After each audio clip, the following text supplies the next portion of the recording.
Just getting word of something coming in. Breaking news now out of the newsroom.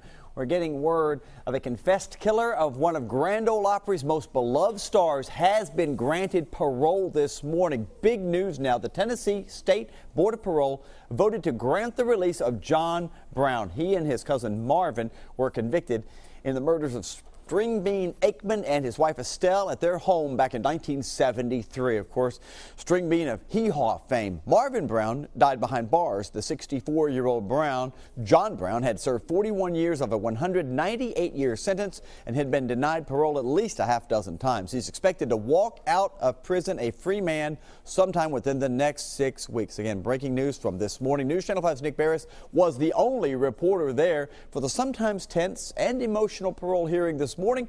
We'll have exclusive details and reaction from fellow Opry members tonight on News Channel 5 at 4, 5, and 6. You'll want to stay tuned for that. Ebola fears are on the rise after another case surfaced in Dallas overnight. The CDC confirming the latest patient tested positive for Ebola just a day after flying from Cleveland to Texas on a Frontier Airlines flight. Health officials are now reaching out to passengers who were on her flight. Here's a scary thought. 75 other healthcare workers are now being closely monitored as well. Adriana Diaz has the latest. A third Ebola case has been diagnosed in Dallas, and officials warn it may not be the last. We are preparing contingencies for more, and that is a very real possibility.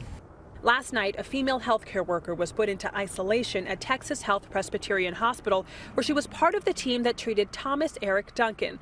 The Liberian man died from the virus a week ago. Officials do not yet know how the unidentified patient got the virus. Hazmat teams started to decontaminate the area around her apartment this morning, and a reverse 911 call went out to homes in the neighborhood, alerting residents. The overnight diagnosis follows new accusations that Dallas healthcare workers were not prepared for Ebola.